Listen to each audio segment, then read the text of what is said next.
हाय, hello everyone, कैसे हो सभी? आई होप फाइन होंगे, बढ़िया होंगे, मजे में होंगे। तो कहानी क्या है? हिस्ट्री का जो पहला चैप्टर था वो लास्ट क्लास में खत्म कर दिया। एनसीईआरटी कर ली, उसकी थ्योरी कर ली। ज्योग्राफी का पहला chapter our environment last Saturday को खत्म कर दिया था। आज बेसिकली पॉलिटिक्स का या फिर सिविक्स कह लो, उसका पहला चैप्टर उठाने वाले हैं। चैप्टर का नाम है ऑन इक्वालिटी। ठीक है, नाम से यह चैप्टर को समझे तो नाम से अगर चैप्टर को समझने की कोशिश करें तो चैप्टर बेसिकली क्या बात करता है? चैप्टर बात करता है इक्वालिटी के ऊपर। ठीक है, इक्वालिटी क्या है, किस तरह से इंडिया में प्रैक्टिस की जाती है, कौन कौन से चैलेंजेस हैं इक्वालिटी को लेके इंडिया में, वो सारी चीजें बेसिकली इस चैप्टर में हम डिस्कस करने वाले हैं। 3 लेक्चर्स का ये चैप्टर होने वाला है। एक आज लेंगे, एक कल लेंगे, और परसों जो सैटरडे है, सैटरडे को एनसीईआरटी सॉल्यूशंस बेसिकली इसे डिस्कस करेंगे। यानी कि थियरी के बेसिस पे 2 दिन का ये चैप्टर है और एनसीईआरटी लेकर के 3 दिन का ओवरऑल ये चैप्टर है। उसके बाद फिर ये चैप्टर भी हो जाएगा खत्म। ठीक है, स्टार्ट करते हैं।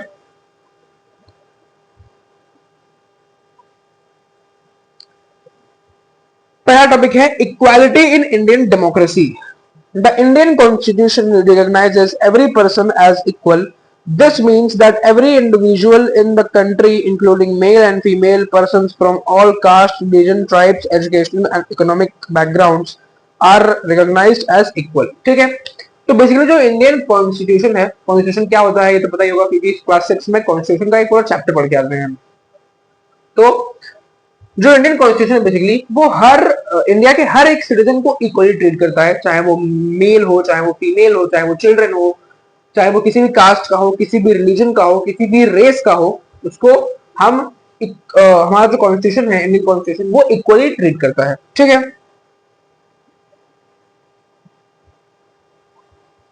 This is not to say that inequality ceases to exist.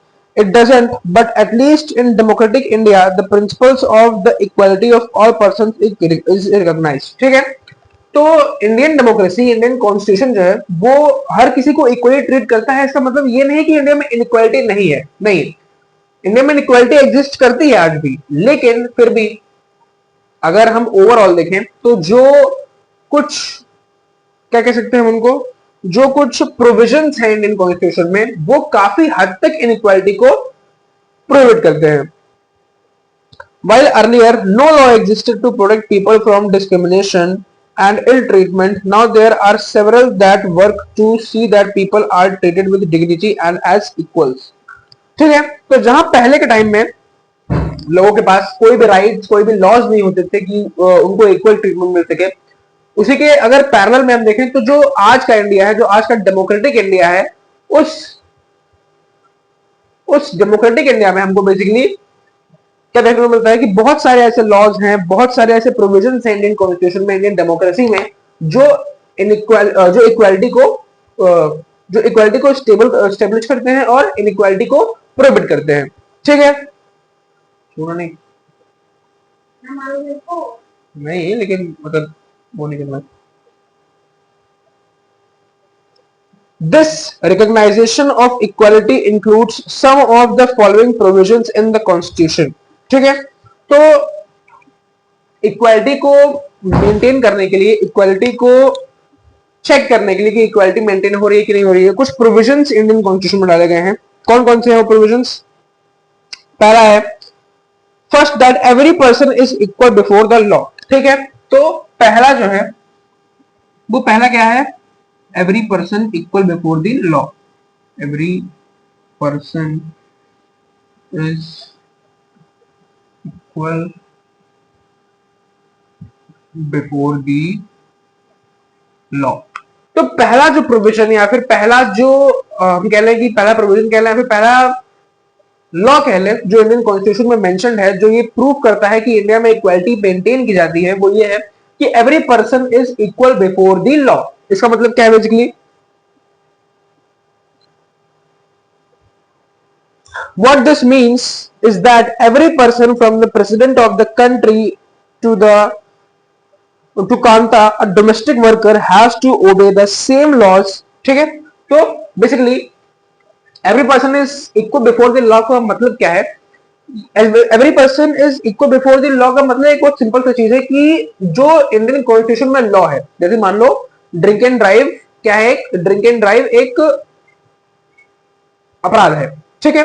तो वो ड्रिंक एंड ड्राइव अपराध प्रेसिडेंट के लिए भी है, वो ड्रिंक एंड ड्राइव अपराध प्राइम मिनिस्टर के लिए भी है, और वो ड्रिंक एंड ड्राइव जो है वो अपराध एक नॉर्मल पर्सन के लिए भी है। तो इंडियन कॉन्स्टिट्यूशन में जितने भी लॉज हैं, जितने भी रूल्स हैं, वो हर किसी के लिए सेम है, चाहे वो कंट्री का प्रेसिडेंट हो, चाहे वो कंट्री का प्राइम मिनिस्टर हो, चाहे फिर कोई वो एक नॉर्मल वर्कर हो। Second, no person can be discriminated against on the basis of their religion, race, caste, place of birth or whether they are female or male. ठीक है। दूसरा है prohibition of discrimination on various grounds. Prohibition of discrimination on various grounds.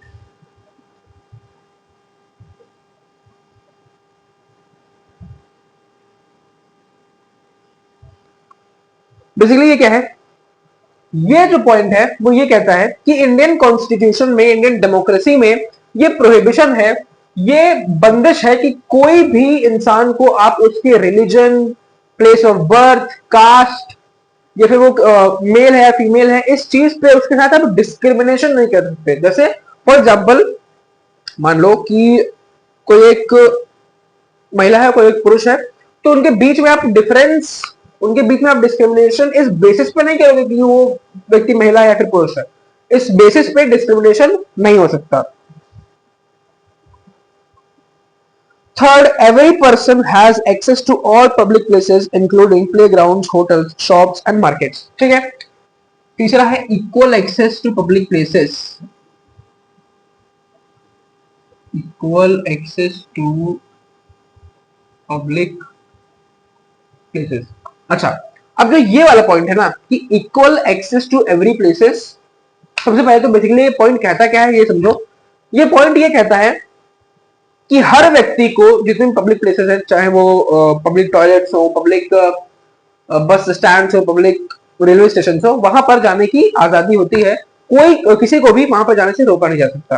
तो अब कुछ बच्चों के दिमाग में ये आएगा कि सर ऐसा तो कोई होता ही नहीं है कि किसी को किसी पब्लिक प्लेसेस किसी पब्लिक प्लेस जाने से रोक दिया जाए।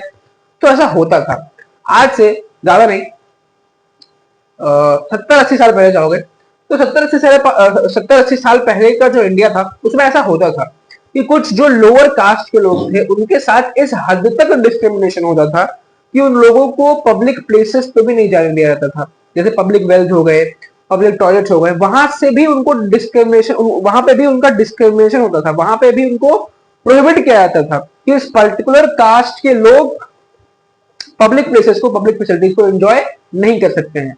तो ये एक चीज है जो हमको ऐसा सोचने में लगता है कि ऐसा तो हो नहीं सकता, नहीं, ऐसा हुआ है पास्ट के इंडिया में, लेकिन अब हमारा कॉन्स्टिट्यूशन इन चीजों को प्रोहिबिट करता है। ठीक है। नेक्स्ट पॉइंट क्या है, all person can use publicly available wells, roads and bathing ghats. तो वही चीज है कि पब्लिक एक्सेस है पब्लिक प्लेसेस पे। Fourth, untouchability has been abolished. चौथा पॉइंट क्या है, abolition of untouchability, abolition of untouchability.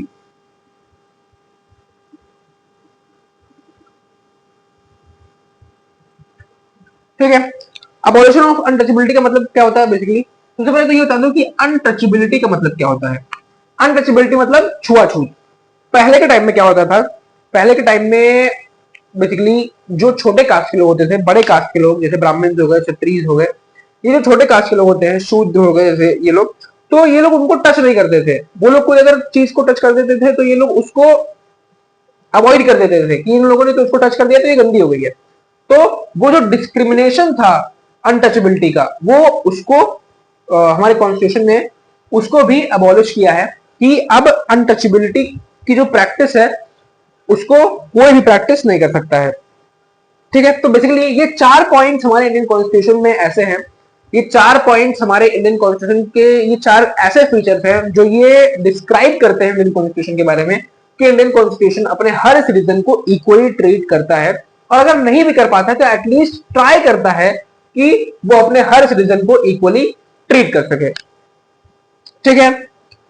The two ways in which the government has tried to implement the equality that is guaranteed in the constitution is first through laws and second through government programs or schemes to help disadvantaged communities. ठीक है.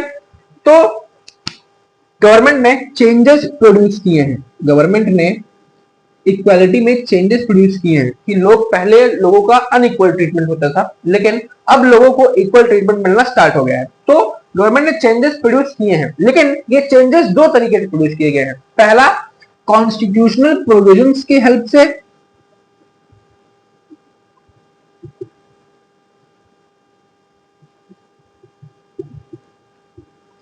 पहला constitutional provisions की help से, और दूसरा कैसे, दूसरा governmental schemes के थ्रू, गवर्नमेंटल स्कीम्स या फिर प्रोग्राम के थ्रू. ठीक है. तो बेसिकली ये दो तरह के चेंजेस प्रोड्यूस किए गए हैं. ये इन दो तरह के चेंजेस के थ्रू इनइक्वालिटी को खत्म करके इक्वालिटी को स्टैब्लिश किया गया है. कौन कौन से दो चेंजेस, कौन कौन से दो तरीके? पहला है कॉन्स्टिट्यूशनल प्रोविजंस के चलते और दूसरा है गवर्नमेंटल स्कीम्स के चलते. ठीक है.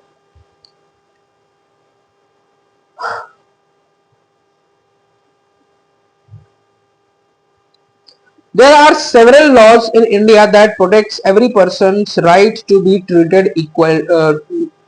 equally. In addition to laws, the government has also set up several schemes to improve the lives of communities and individuals who have been treated unequally for several centuries. ठीक है. तो Indian constitution में बहुत सारे ऐसे provisions डाले गए हैं, बहुत सारे ऐसे राइट्स, बहुत सारे ऐसे रूल्स डाले गए हैं जिसके थ्रू गवर्नमेंट ने क्या किया है, जो पुअर पीपल, जो वैसे लोग हैं, कैसे लोग हैं, जो थोड़े से छोटी जाति के, छोटे कास्ट के लोग हैं, जिनका अनइक्वल ट्रीटमेंट होता था, इन प्रोविजंस के, इन रूल्स के चलते उनकी पोजीशन को स्ट्रेंथन करने का काम किया है. ठीक है. दूसरा है, गवर्नमेंट ने कुछ ऐसे गवर्नमेंटल स्कीम्स लॉन्च किए हैं, गवर्नमेंट ने कुछ ऐसे एरियाज पे फोकस करना स्टार्ट किया है स्कीम्स के थ्रू, जिसके चलते जो लोग ऐसे हैं जिनको जिनका अनइक्वल ट्रीटमेंट होता था, उनको कंडीशंस को और इम्प्रूव किया जा सके. तो ऐसी कौन कौन सी स्कीम्स हैं, थोड़ा उनके बारे में जान लेते हैं. These schemes are to ensure greater opportunity for people who have not had this in the past. ठीक है. तो बेसिकली ये स्कीम्स क्यों लॉन्च की गई हैं? ये स्कीम्स इसलिए लॉन्च की गई है ताकि जो लोग को राइट्स नहीं थे, जो लोग अनएडवांटेज थे, जो लोग डिसएडवांटेज थे, उनको अब एडवांटेज मिल सके हमारी कंट्री में. ठीक है. One of the steps taken by the government includes the midday meal scheme. This refers to the program introduced in all government elementary schools to provide children with cooked lunch. ठीक है. तो government schemes में एक ऐसी government scheme mention की गई है जिसने क्या किया है, एक ऐसी गवर्नमेंट स्कीम मेंशन की गई है जिसने बेसिकली जो लोअर कास्ट के लोग हैं उनको इक्वल ब्रिम पे लाने का काम किया है. वो एक ऐसी स्कीम है mid day meal scheme. Mid day meal scheme. Basically what is mid day meal scheme? Mid day meal scheme क्या है? तो मिड डे मील स्कीम के थ्रू जितने भी गवर्नमेंटल एलिमेंट्री स्कूल्स हैं, गवर्नमेंटल एलिमेंट्री स्कूल मतलब जिसको हम लोग प्राइमरी स्कूल्स के नाम से जानते हैं, वो जितने भी गवर्नमेंटल एलिमेंट्री स्कूल्स हैं वहां पर दिन का लंच बच्चों को फ्री दिया जाएगा. ठीक है. ये एक ऐसी स्कीम लॉन्च की थी. तो अब दिमाग में एक चीज आएगी कि सर समझ में नहीं आ रहा है कि स्कीम मतलब मील देके, फूड देके कैसे लोगों की कंडीशन को इम्प्रूव किया जा सकता है. तो किया गया है. कैसे किया गया है आइए समझते हैं.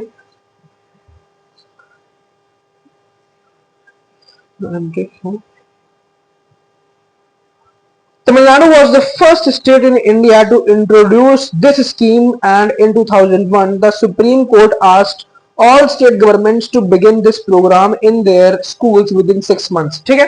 तो बेसिकली ये जो इनिशिएटिव लिया था मिड डे मील स्कीम का, ये बेसिकली सबसे पहले तमिलनाडु की गवर्नमेंट ने लिया था, लेकिन फिर 2001 में क्या किया, 2001 में जो सेंट्रल गवर्नमेंट थी उसने जितने भी स्टेट गवर्नमेंट है उन सबको ये ऑर्डर दिया कि 6 महीने के अंदर जिस तरह का mid day meal scheme Tamil Nadu ने लॉन्च किया है, उसी तरह का मिड डे मील स्कीम आप अपनी अपनी स्टेट में भी 6 महीने के अंदर लॉन्च कर लो। This program has had many positive effects. These include the fact that more poor children have begun enrolling and regularly attending schools. Teachers reported that earlier children would often go home for lunch and then not return to school, but now with the midday meal being provided in school, their attendance has improved. ठीक है, तो basically इस mid day meal scheme के positive effects क्या पड़े हैं? Positive effects, ठीक है। तो पॉजिटिव इफेक्ट्स क्या पड़े हैं? तो पॉजिटिव इफेक्ट सबसे पहले तो ये पड़ा है कि स्टूडेंट्स की जो अटेंडेंस रेशियो है वो अटेंडेंस रेशियो इंक्रीज किया है। अटेंडेंस रेशियो किस तरह से इंक्रीज किया है? तो बेसिकली पहले होता क्या था कि जब मिड डे मील स्कीम नहीं चलती थी तो उस टाइम पे बच्चे लंच में निकलते थे कि घर पे जा रहे हैं खाना खा के आएंगे, और उसके बाद फिर आते नहीं थे, चले जाते थे खेलने, ठीक है, आउट ऑफ द बॉक्स है ये चीज।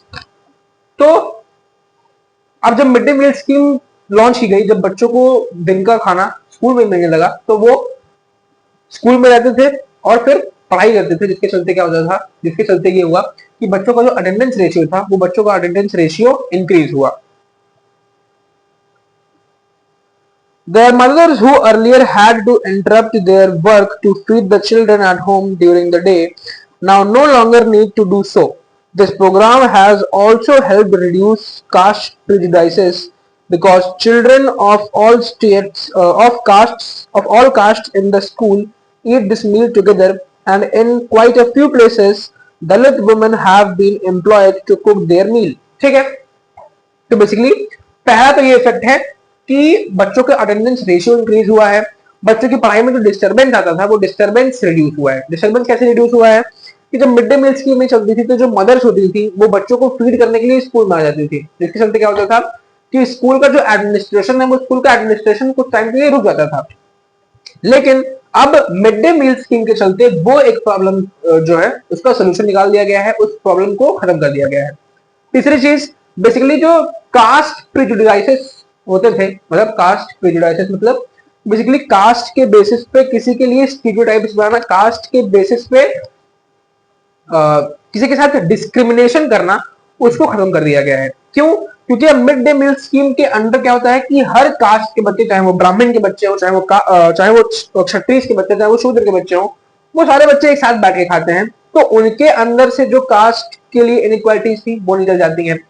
कुछ कुछ पर्टिकुलर प्लेसेस जहां पर डिस्क्रिमिनेशन बहुत ज्यादा होता था, वहां पे मिड डे मील बनाने के लिए कुछ दलित वुमेन को ही रख दिया गया, जिसके चलते जब उन दलित वुमेन के हाथ का खाना बच्चों ने खाया तो उनके अंदर से कास्ट के जो प्रीजुडाइसेस थे, जो कास्ट को लेके उनके अंदर वो गंदे सेंटिमेंट्स भर दिए गए थे, वो खत्म हुए। The midday meal program also helped reduce the hunger and poor students who often come to school and cannot concentrate because their stomachs are empty. ठीक है, तो इस मिड डे मील स्कीम के चलते बेसिकली कुछ ऐसे बच्चे होते थे जो स्कूल आते तो थे लेकिन वो पढ़ाई पे कंसंट्रेट नहीं कर पाते थे। क्यों? क्योंकि लोगों के पास खाने को नहीं था, बच्चों के पास खाने को नहीं था। लेकिन इस मिड डे मील स्कीम के थ्रू अब उनको खाना मिलता है स्कूल में, तो वो प्रॉपर्ली कंसंट्रेट कर सकते हैं। ठीक है, बेसिकली ये कुछ पॉजिटिव इफेक्ट्स थे किसके? ये कुछ पॉजिटिव इफेक्ट्स थे मिड डे मील स्कीम के। While government programs play an important role in increasing equality or opportunity, there is much that still needs to be done. ठीक है, देखो गवर्नमेंट ने अपनी तरफ से इनिशिएटिव लिया, वो सही है, गवर्नमेंट ने स्कीम लॉन्च किए, वो सही है, लेकिन अभी बहुत सारे ऐसे ग्राउंड्स हैं, बहुत सारी ऐसी चीजें हैं जो गवर्नमेंट को इंप्रूव करना बाकी है। While the midday meal program has helped increase the enrollment and attendance of poor children in school, there continues to be big differences in our country between schools that the rich attend and those that the poor attend. ठीक है, तो mid day meal scheme launch हुई, बहुत अच्छी, तालियां mid day meal scheme के लिए। Mid day meal scheme ने बहुत फायदा पहुंचाया, तालियां मिड डे मील स्कीम के लिए। लेकिन यहां पर डिस्क्रिमिनेशन खत्म नहीं होता है। क्यों नहीं खत्म होता है? क्योंकि mid day meal scheme launch की गई गवर्नमेंट एलिमेंट्री स्कूल्स में, ठीक है, सही बात है। लेकिन जो रिच पीपल के बच्चे हैं वो तो गवर्नमेंट एलिमेंट्री स्कूल्स में जाते ही नहीं है ना, वो तो प्राइवेट स्कूल में जाते हैं।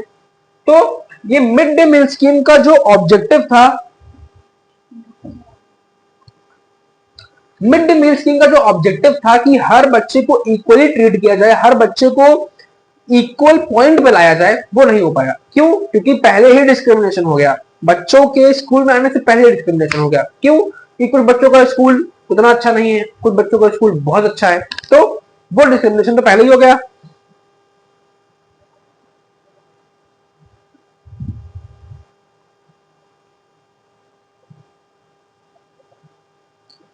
Even today, there are several schools in the country in which Dalit children are discriminated against and treated unequally. These children are forced into unequal situations in which their dignity is not respected. This is because people refuse to think of them as equal even though the law requires it. ठीक है, तो इसी के चलते हम क्या देखते हैं कि आज भी ऐसे बहुत सारे स्कूल्स हैं, बहुत सारे ऐसे विलेजेस हैं जहाँ जो दलित स्टूडेंट्स हैं, जहाँ जो दलित बच्चे हैं उनके साथ डिस्क्रिमिनेशन होता है, जबकि डिस्क्रिमिनेशन नहीं होना चाहिए। क्यों? क्योंकि लॉ इस चीज को बाइंड कर रहा है ना कि हम डिस्क्रिमिनेशन नहीं कर सकते, लेकिन इतना सब कुछ होने के बावजूद हम डिस्क्रिमिनेशन को खत्म करने में अभी असफल रहे हैं। One of the main reasons for this is that attitudes change is very slow. Even though persons are aware that discrimination is against the law, they continue to treat people unequally on the basis of their caste, religion, disability, economic status and because they are women. ठीक है, तो basically क्या है कि इन schemes का, in government के steps का fail होने का एक बहुत सिंपल सा रीजन है कि जो लोगों के अंदर का एटीट्यूड है, जो लोगों के अंदर का एट्रीब्यूट है, वो चेंज होने में टाइम ले रहा है, वो चेंज नहीं हो पा रहा है। लोगों के अंदर जो प्रिजुडाइसेस भरे हुए हैं वो खत्म नहीं हो पा रहे हैं। इसलिए बहुत अच्छा एग्जाम्पल देता हूं मैं तुमको।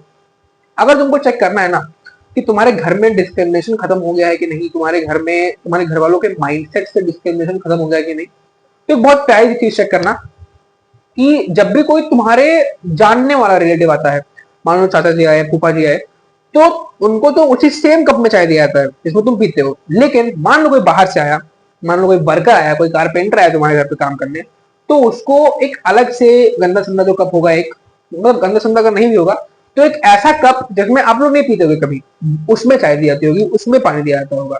क्यों? क्योंकि वो एक सेंस ऑफ प्रिजुडाइज है regarding the Dalit people, regarding the poor people, regarding the people of small caste.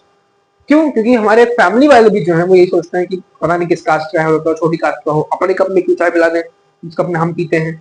तो अगर चेक करना है ना कि तुम्हारे घर में डिस्क्रिमिनेशन है, तुम्हारे घर वालों के माइंडसेट में डिस्क्रिमिनेशन है कि नहीं, तो इस चीज को चेक करना। ठीक है, खैर टॉपिक वापस आते हैं।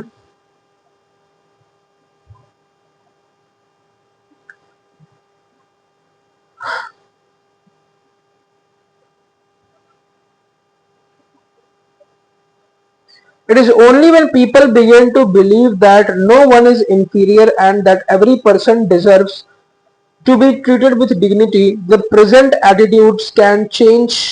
ठीक है, तो बेसिकली अगर हमको ऑन ग्राउंड कुछ चेंज लाना है, ऑन ग्राउंड ये चेंज हमको लाना है कि लोग दूसरे लोगों के साथ इक्वल ट्रीटमेंट ना करें, तो सबसे पहले तो हमको ये जो प्रेजुडाइसेस माइंड में हमारे हैं, हमको उनको खत्म करना होगा। हमको हमारे फैमिली वालों के, हमको हमारे समाज के माइंड में से वो प्रेजुडाइसेस खत्म करने होंगे कि हर एक आदमी को इक्वल ट्रीटमेंट मिलना चाहिए।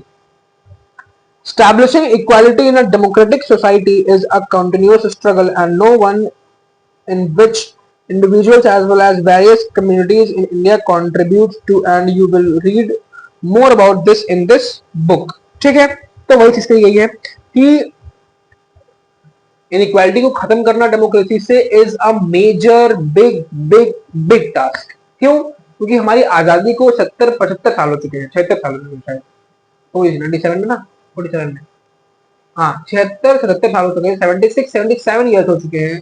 लेकिन उस टाइम फ्रेम से लगाकर आज तक 1947 से लगा करके 2025 चल रहा है अब तक। जब इन 70 सालों में हम डिस्क्रिमिनेशन खत्म नहीं कर पाए तो इसका मतलब ये समझ लो कि डिस्क्रिमिनेशन, इनइक्वल ट्रीटमेंट ये कितना बड़ा गैप है। ठीक है, बेसिकली ये थी आज की पूरी कहानी। नेक्स्ट टॉपिक जो है हमारा, वो नेक्स्ट टॉपिक है issues of equality in other democracies. ठीक है, वो टॉपिक पूरा पढ़ेंगे। उसके साथ साथ चैलेंजेस ऑफ डेमोक्रेसी, ये टॉपिक पढ़ेंगे।